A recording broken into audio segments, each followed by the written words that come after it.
CBS reports the U.S. Department of Agriculture has canceled $1 billion in funding for schools and food banks to buy goods from local suppliers. These cuts can create higher costs for the fresh meat, dairy, and produce from local farmers, possibly hurting farms in the process. WKYT's Alyssa Williams checked in with one local farm to see how they're navigating this change. It's our top story at 6.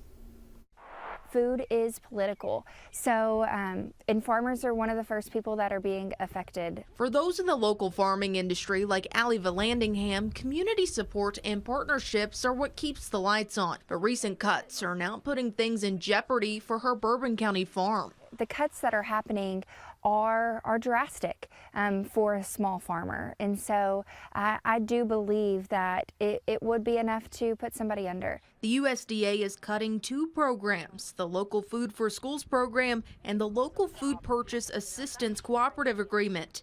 These provide around $1 billion to schools and food banks across the nation to purchase fresh meat, dairy, and produce from local farms like Vallandingham's. It's a decision stemming from the Trump administration's Department of Government Efficiency. We were able to add positions here on the farm due to these programs, and so now we might have to look into, cutting a few employees since we won't have that set market that we know we'll be able to sell to. Vallandingham says without the funding, schools and food banks may be left to purchase from wholesalers, leaving local farmers in the dust. This program really allowed students and families who needed a little extra help to get local produce. All of it right from a farmer that they might even know. However, she says there are ways that folks can help local farmers right now.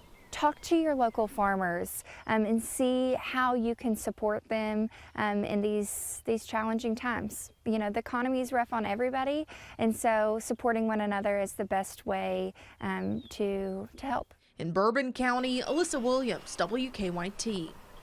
The Associated Press says the USDA shared these programs were a legacy of the pandemic and no longer supported the agency's priorities. In a statement to the outlet, a spokesperson with the USDA said, quote, "The COVID era is over. USDA's approach to nutrition programs will reflect that reality moving forward."